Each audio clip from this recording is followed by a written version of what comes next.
You are listening to the Wealth Formula Podcast with Buck Joffrey. Get ready to change your life. Welcome back to the show, everyone. Today, of course, is the day that we do our Wednesday discussion with Zulfi Ali of Valerity Wealth. How are you doing today, Zulf? Hey, I'm great. How are you doing, Buck? Good, good. You had something going on last week, I know, so we couldn't do it. You doing some kind of vacation stuff or what? What do you? A little bit. Lots of work in between, but try to basically put myself in a nicer location with a beach, and we rent a little beachfront house in South Carolina, which weather was perfect, and it was nice. It was nice, but ended up spending most of my time on my computer and working, but at least my wife got a good chance to enjoy the beach. Well, that's cool. What beach is that? What is that? It was I forget. It's south of Myrtle Beach. It was a small private beach. I hadn't heard of it before. No crowds, nobody there. It's kind of off season anyway, but I mean, it was like low 70s and perfect weather. Why is it off season then? Shouldn't people be well, you'd think so. I think it's kind of. Well, I guess holidays will probably have a lot of people there. I think this week, given Thanksgiving and stuff, it'll probably be packed this week. Yeah. All right. Well, let's kick off here. Let's talk a little bit about the show that we had Monday. Brian Rydell. What'd you think of that? I enjoyed it a lot. I liked his perspective. You guys, I think, touched on, some really interesting and important themes. Not just like, what's going on with the new Trump administration, but I thought, the discussion around where we're heading with U.S. government debt, that to me was, really kind of, helpful context setting. And I think, we've actually talked about some of those topics before, whether it's, potential challenges with debt auctions because the amount of the quantum of debt that the government continues to issue is really testing the system. We've talked about how, there are foreign countries that may not want to own too much U.S. government debt, right? The likes of China and others that are trying to. So I thought that was quite interesting to hear Brian's take on that. I mean, the kind of the key brushstrokes that I took away from him. One, U.S. government debt is going to be a major challenge that we're all going to need to face at some point down the future. Yeah. And, the numbers are huge, right? They're too big for small fixes. If you want to try to focus on efficiency and waste, which, the guys, Elon and Ramaswamy, I guess we're going to try to focus on that kind of stuff. Maybe they'll do some bigger things, but it really seemed, a challenge to start, trying to tackle kind of the bigger, chunkier pieces of the government spending, budget. So things that are benefits that are very popular for the general population, right? Social Security, Medicare, Medicaid, income security, all those things are the big kind of components of our government spending. And so, you can do lots of work around the edges and on smaller pieces, but if you're shaving 200 billion, 500 billion, at the end of the day, it's helpful. It's the right thing to do. But if our underlying government debt, which is at 35 trillion today, is projected to grow to 200 trillion over the next 30 years, man, there's some big things that need to happen. Really big things. It seemed to me that, the message I got is, and specifically when he was talking about, okay, well, you could tax the billionaires, but if you took everything they had, that would only last about, what did he say, like 8 months or something like that? Yeah, 8 months. If you took everything even from their children, their children, then that it would last about 8 months. And I mean, that's pretty telling because the bottom line is the only way that you really tackle this is by by confronting entitlements, right? Social Security, Medicare, Medicaid, and those are the things that politically are pretty much untouchable. Yeah. 100%. Those are the big chunks, and nobody wants to touch them. I think even the kind of sway that Trump has, he has even decided that he doesn't want to trump him, right? He doesn't want to touch these things. So I think it's a real challenge. And, at the end of the day, I thought his point about the fact that, the biggest lever on the revenue side really is, middle taxing the middle class, middle class taxes. Right. Yeah, because if you look at the numbers, the revenue that the government pulls in annually is about $5 trillion.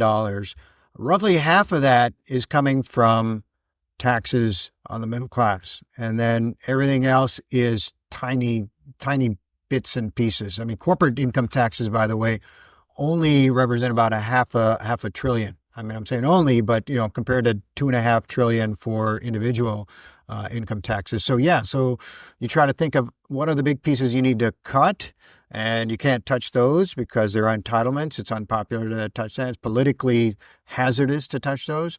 Well, what are the big levers that you have to increase revenue? Well, it's middle class taxes. Do you want to go down that route? So it's a real challenge. It's I think going to be. I think the way that Brian described it was that, there's probably going to be a series of kind of, mini crises that will unfold that we're going to have to kind of keep addressing and kicking the can down the road, so to speak. So, my take on that was that you were probably talking about things like failed Treasury auctions. When the Fed Treasury is out there with their regular, monthly auctions of the Treasury notes and bills and bonds and that sort of thing. When it gets to a point where there's no more buyers, or buyers start saying, "Yeah, okay, I'll buy it, but it's not. This is the rate I'm gonna want for." So let's talk about that, because that's kind of your world that you're in, right? Like you were in at one point, with the larger institutional, global trade investing, that kind of stuff. Mm-hmm. And talk a little bit about that specific issue that you were just, you started to talk about, but give us a little bit more on that basics. So you and I have talked about this before, because in the context of like, in the past I've brought up to, I'm like, well, this debt, I mean, could we end up being Argentina? Could we end up, that? Yeah. And your position on this has always been, no, our economy's too big and we're in a different position. So what it looks like to have a debt crisis, and you can sort of weave in what Brian said about this, it's fundamentally different than what, a debt crisis in Greece or a debt crisis in Argentina means, or what it looks like. So if you could to help us understand sort of the borrowing system for debt and all of that, and then kind of summarize what Brian said about a debt crisis, because I think that was really eye-opening for me, because I hear people all the time, talking about zombie apocalypse and the debt crisis, but based on sort of the position we have in the United States, where we have, I've never heard it articulated quite that well on what that would mean for us. Yeah, I think he did a good job of explaining, what a debt crisis is, right? Essentially, it's when a government's ability to raise more debt, to borrow more, is cut off because of whatever the reason. So, it could be, during COVID, this was happening. You had multiple countries across the world, predominantly, let's say more developing countries, where they went through a debt crisis because they couldn't raise any more borrowings, and what happens there is that nobody was buying their debt. Well, a lot of times government need the debt just to make payments on their existing debt. And so not only can you not issue new debt, your existing debt is also headed for default. And then, that kind of vicious cycle takes over very quickly. Now, I think, the U.S. obviously is in a very different position from pretty much any country in the world. All right. So one is, we are kind of, the U.S. does represent the best credit effectively on the planet, right? So we're basically a country that anywhere in the world you're pretty much going to assume you're going to get repaid if you're buying government debt from the U.S. You've got an extremely large and diversified economy here. You've got rule of law, right? That's very important. You don't necessarily have that in certain countries where, laws can change and industries can change, and all of a sudden, foreign investors get screwed at the end of that equation. So we're the least ugly. I mean, this is not the politically correct thing to say, but the least ugly person in the room is basically, because they're all listen. I think all these sovereigns are relying on a fair amount of debt. I mean, there's only a few sovereigns out there that that don't, but the U.S. has roughly debt that's equivalent to 100% of annual GDP. Now, we had a discussion probably a few months ago. I think you had another speaker on that was talking about the fact that, that was very troublesome and that's a challenge. My view at that point when we were talking about, kind of the key takeaways from that podcast was, well, actually, there are countries that are less robust than the U.S. that have higher debt to GDP ratios. You can see, the UK, for example, is like 1.5 times. There's lots of different, good, decent economies, not nearly as strong as the U.S. that are, somewhere in the 1.5, maybe even 2 times. Now, what we're talking about though here, and what I think Brian laid out, was a situation where you're not going from 1 to 1.5. I mean, he was talking about, basically a 5-6 times increase in debt over a 30-year period. Now, even if your, GDP continues to grow, it's growing at 3% a year, right, on average, over 30 years. So maybe it doubles, or let's just say it even triples from where we are today. You're still talking about a debt to GDP trajectory where it's going, 3 times, 4 times, and that is really ugly. That is unsustainable. The amount of cash that you would need, the government would need every year just to make its payments, becomes unsustainable. Right. So I think big picture, that's the issue that we're talking about here. When we're talking about that the U.S. government's borrowing and indebtedness is on a very bad trajectory based on the expected increases of the budgets going forward, because again, these entitlements are not static. They are increasing at a very high rate. So Security, Medicare, Medicaid, well, we have an aging population. This is going to be a structural challenge for this country, for the decades to come. So you can't slow that stuff down. Interest expense, by the way, in the U.S. as part of the spend is $900 billion a year now, and that's a huge chunk, and that's only going to grow because our debt's going to grow. But for context, I mean, it just sounds like monopoly money, right? What does that even mean? What does that mean to people when $900 billion? So what does that mean? Well, it means that, the total spending for the U.S. government last year was, for fiscal 2024, was $6.75 trillion. So of that, almost $1 trillion went out the door just to pay debt. So a third of the money you're bringing in wait. So not even bringing in. Yeah. well, bringing in, you're bringing in about a half, you're bringing in 5 trillion of revenue, right? Okay. Taxes and that sort of thing.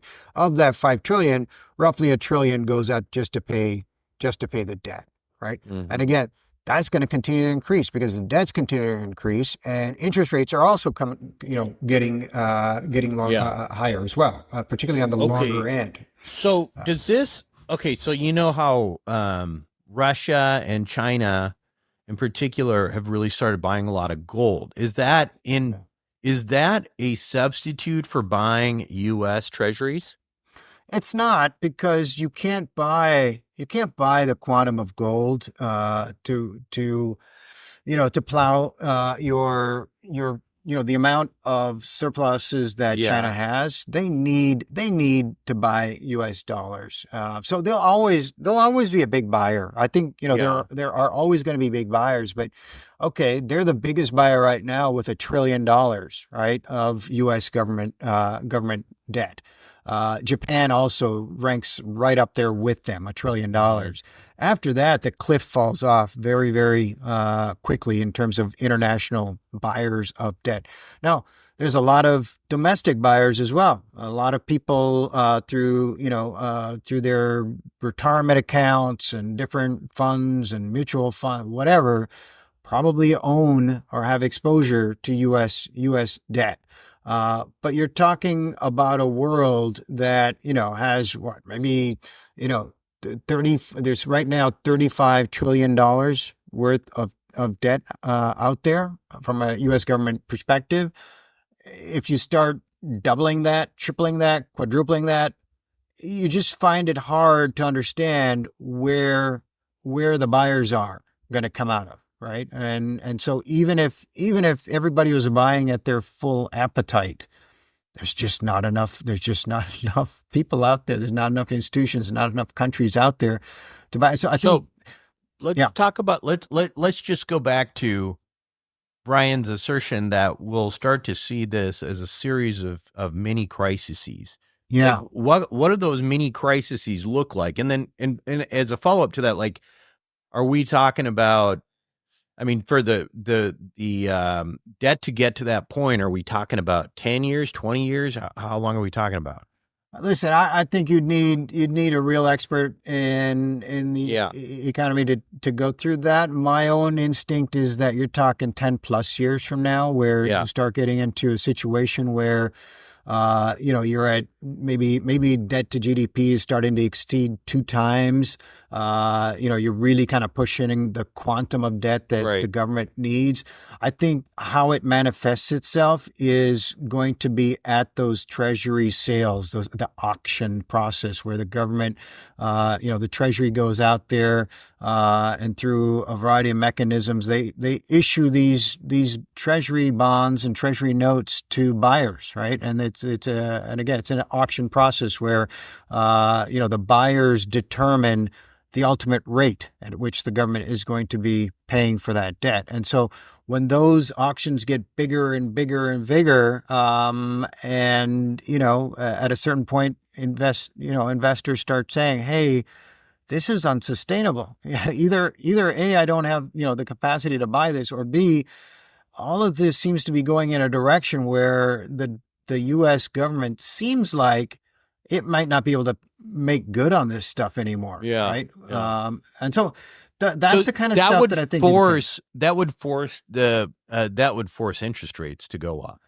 Interest rates are going to be going up as that is happening. So you're going to already assume that interest rates have started to have spikes at time and become quite challenging. And when you get a situation where the bond the bond investments are paying very, very attractive returns, you're going to see money siphoned from different parts of the economy and going into the bonds, because in theory they're still the safest. So you're going to see equity, capital that might have gone into the equity capital markets going into the bonds. You're going to maybe see other types of savings move into bonds. So it's going to start sucking the liquidity into government debt basically. And that's not a good situation either, because we want liquidity to be balanced. We want it out there, being deployed into different asset classes, going to work in the capital markets. All of that kind of stuff is important. So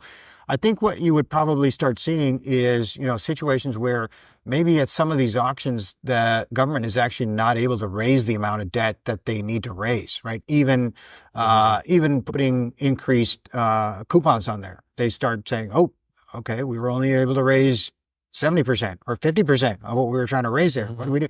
And I think that is the kind of crisis where all of a sudden it's like, okay, what do we got to do, right? And then in that context, that's probably when politicians probably finally have the mandate to do something that's going to be painful with respect to benefits, right? To Social Security and other.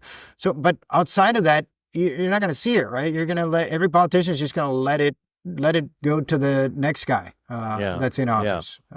So let's talk. The time part of this is probably important because we've been talking on this show about how in the near term we're talking about over the course of the next couple of years we anticipate rates will go down. Yeah. Right. So you still believe that? I think that is something that I have less conviction on at this point. So I think a lot of it is going to depend on the policies that the new administration follows, right? So I think, with respect to kind of the steady state that we were in, I felt relatively comfortable that, we're not going to have a lot of disruption to the trajectory that we are in currently, which is inflation stable, continuing to slowly tick down, the labor market relatively stable, 4% unemployment, pretty healthy, but not, falling off a cliff.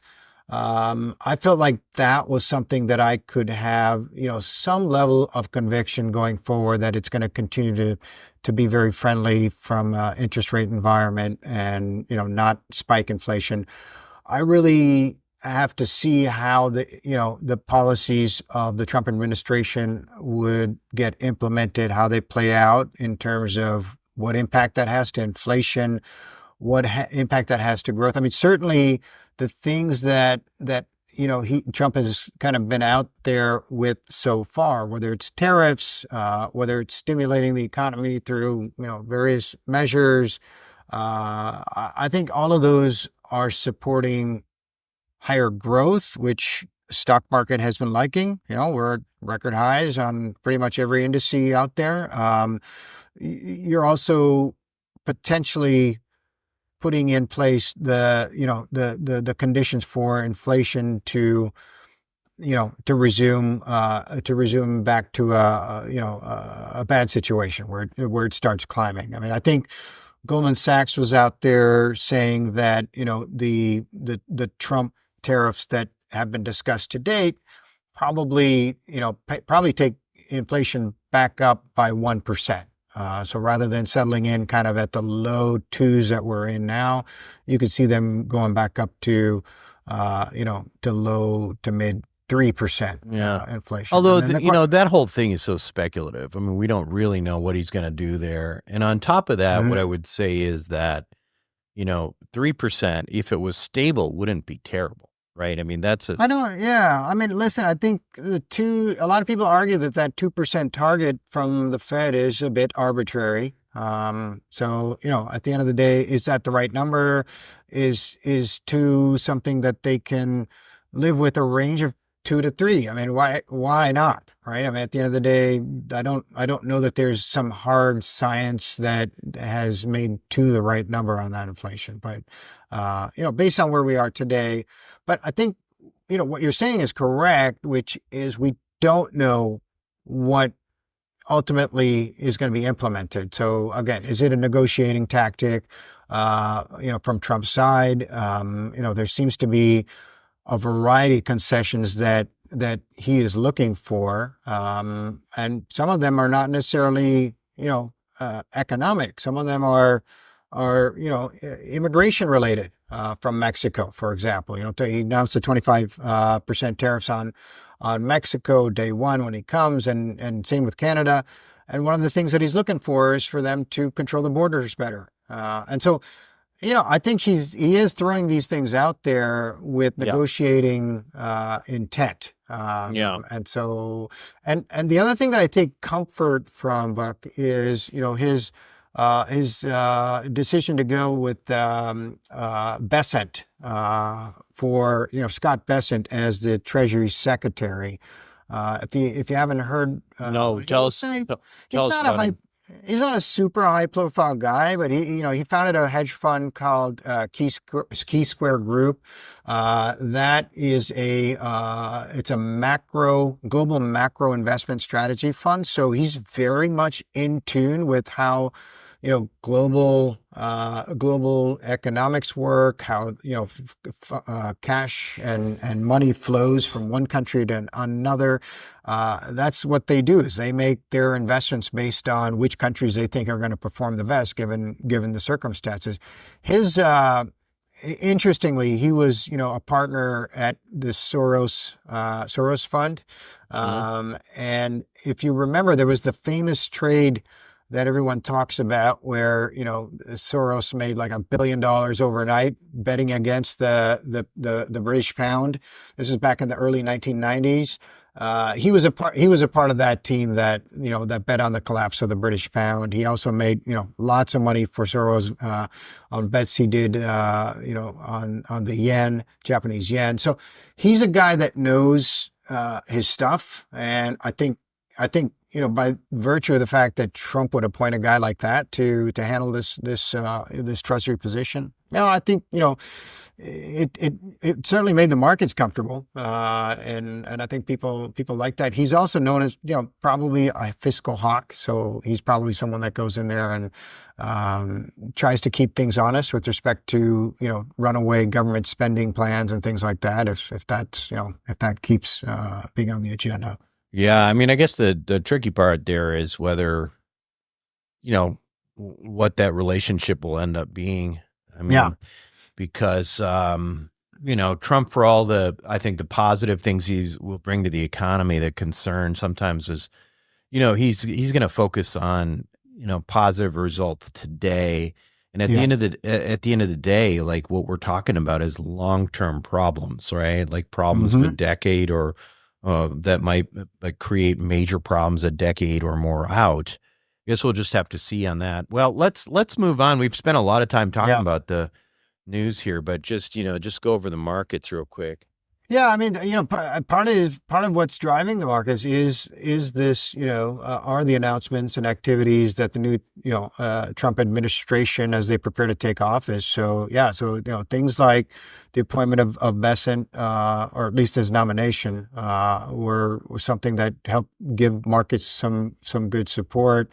The tariffs, the markets seem to be kind of largely ignoring tariffs for the most part, the talks of tariffs. So I think, it seems like generally people have the same view as you, that it's probably more of a negotiating chip than anything. I think at the end of the day, the stock markets are very happy with what is potentially going to be another nice growth phase. Like I said earlier, if you're looking at whether you're looking at S&P 500, the Nasdaq, the Dow, the Russell 2000, I mean, every way you slice it, all of these indices are at new record high levels, as of even this week. So, the equity markets are ecstatic. What I thought was a bit more surprising is that Treasury yields have actually retreated back to the levels they were at before Trump won the election. If you recall, when we spoke a couple of weeks ago, I pointed out that, hey, it looks like, the bond markets are getting nervous, that there's going to be, higher inflation and therefore higher, deserving higher rates and stuff like that. Well, the 10-year is at, 4.3%, which, had gone as high as 4.5% a couple weeks ago following Trump's win. Yeah. But now it's right back to where it was before his win. Same with the 5-year. back now down to 4.2%. So I heard some theory on that, a little bit about that, which was that, well, at least there was a real-time tick down when the Elon Musk and Vivek article, was it in the Wall Street Journal?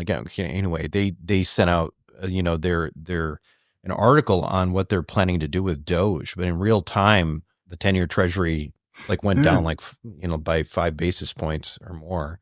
Wow. Yeah, I have to go check that out. I heard about that, and again, it's I know people doubt a lot of what they can do, and even Brian was a little skeptical about what they could do. But I mean, these guys are smart guys. I mean, let's see what they can, They're smart guys. They're completely out of the box thinkers, which is that's what you need.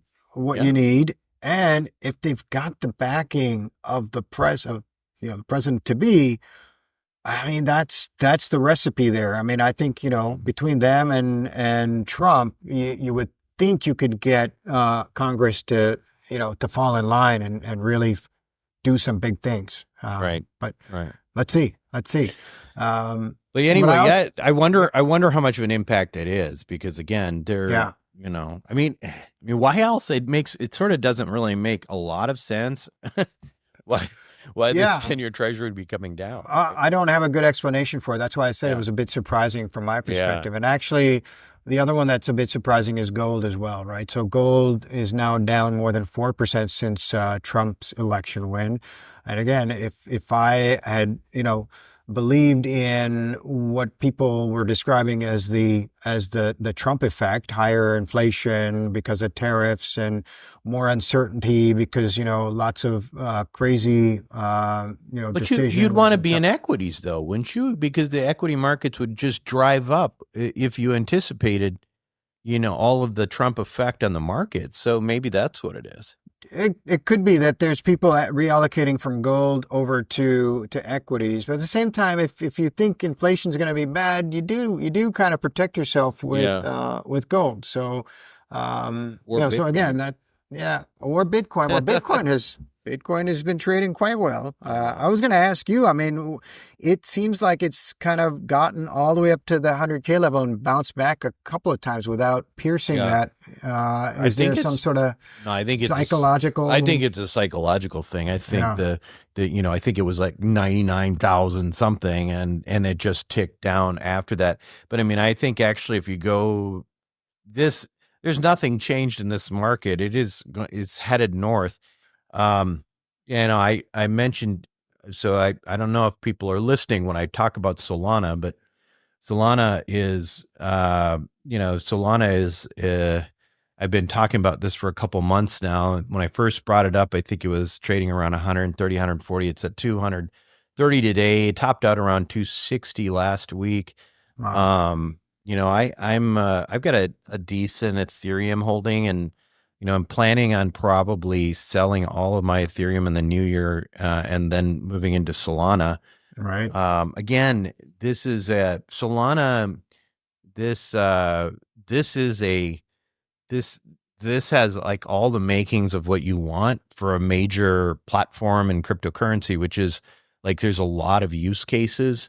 A lot of people are talking about meme coins and all these other things that might skyrocket here and there. Well, they're all built on Solana. So Solana is sort of like buying the backbone. It's buying the factory. It's like in the rush for gold, the guys who actually were serving food and capitalizing on the gold miners, selling the shovels. Yeah, that's what Solana is. It's selling the shovels, and it's just a hell of a lot faster than Ethereum. The community is incredibly robust, and I see its market cap getting close to Ethereum quicker than people might even believe. And anyway, so yeah, I still think if people are in this market, really read up on Solana. I'm certainly not giving you market advice, but if you bought it when I first mentioned, you'd be up about 50% just in Solana alone. And did you ever buy any? You didn't buy any. I did not. I did not. I told you a few weeks ago that I did get, actually a couple of months ago, I got exposure to Bitcoin when they finally started coming out the ETFs. So, maybe I'll switch over based on. I wouldn't switch. I really wouldn't switch. No. I mean, my rule of thumb here is, and my belief right now is never sell Bitcoin, right? Like never sell it. At least, I have this theory about Bitcoin's market cap getting close to gold, and then I'll consider selling it, because I think right now it is trading like a tech stock, but I think eventually as that market cap gets big enough, I think it starts to trade much more like gold. And I don't think it'll be, it's not going to be nearly as volatile when that market cap gets super high either, but it's almost guaranteed to do it. I think Solana is a different animal altogether. Solana is like the workhorse kind of, everything in this technology space is being built on the back of Solana right now, not on Ethereum. Ethereum was what everything was being built on before. Now everything's being built on Solana. And, I've been holding Ethereum now, I didn't have a huge holding, but it's gotten up. It's pretty valuable now because I bought it when it was like, I think I bought Ethereum at like $140. It's at $3,300 now. So, wow. But anyway, so that's my take on that. That's my little crypto corner there. But, we should probably just mention too, I guess, again, like in terms of real estate, it's an interesting conversation because I still believe the prices in real estate are, it's the only thing that's not frothy, right? And everything else is already frothy, right? But it's a tricky thing because again, real estate relies so much on interest rates and so how do you look at that? How would you navigate that? Because again, you have to have a vision of at least short term of rates at least being, stable or going lower. But what's your thoughts? Well, I think that's my view, is that rates are likely to remain stable over the next few years. I don't see them spiking back up. I think if we are in a period where it looks like inflation is, rearing its head up again and becomes a little bit unpredictable, I think the Fed is likely to pause. I think it would take a lot for them to decide that they need to reverse course. I don't think that that's in the cards at this point. So my sense is that, you're probably going to be seeing, a continued cutting cycle. We know that the next FOMC decision will be out December 18th. Pretty much everyone assumes that they're going to, cut another 25 basis points. That has not changed in terms of, the market's view on what's going to happen there. And, it's probably going to continue down that track for the first couple of meetings into 2025 until there's some real evidence that something has shifted dramatically. So I do think over the next several years that you're probably going to get, interest rates that are relatively stable as opposed to massively declining or spiking back up, that sort of thing. So in that environment, I do think real estate works because I think the context of the economy is that you've got strong growth coming back. You've got attractive, an attractive probably tax environment with, if you get, particularly if you get the most depreciation coming back in. So there's different drivers other than real estate. If real estate holds steady, I think other drivers remain positive, and therefore net it's still a good asset class to invest in. I think that at least for the short term, it seems to me like a very good place to be. What happened? Because it hasn't gone up. It hasn't appreciated dramatically, and in fact, you can still. And we see it happening, in our own universe, is that, we're seeing discounts available for opportunistic buyers. And that's phenomenal in this kind of market. Yeah. So one last question for you, which is this. Okay. So say you're you're thinking about long-term and you're convinced that this debt 15 years down the line, we're going to end up with higher, 15, 20 years down the line, you're going to end up with super high interest rates and stuff. How would you play that? Like like if you, like, what would you do from, I mean, I don't know, maybe this isn't a simple answer to this that you can just answer, but like in the big picture, like what would you do? Because you can't buy bonds today because you're locked into the cost of the bonds. It's not like they were, that they're going to get. I mean, in fact, you want to don't necessarily want to own bonds now because if your view is longer term, the yields are going to keep going up. That means the face value of your bonds is going to keep losing. So you'll be losing on that. So you don't want to be in that. No, I think it's in that context, what you're talking about is an environment where you're going to have an inflationary environment because more and more debt, you're going to get the government that's going to be forced to start printing money. They're going to have to. That's going to be part of what they do. It's going to drive inflationary situation. So I think you look at real assets. Whether it's real estate. Whether it's other real assets, I think to a certain extent you can invest in the equity markets, but if you really have spikes in the debt issue with treasuries and stuff like that, even the equity markets are going to have a hard time because those companies rely on debt as part of their financing and capital structure, so they will get hit. Particularly smaller companies, right? That's where, like the Russell 2000 companies, for example, or small and medium enterprises get hit hard when their borrowing costs go when they go up substantially. So you probably want to start avoiding that kind of stuff. So it's.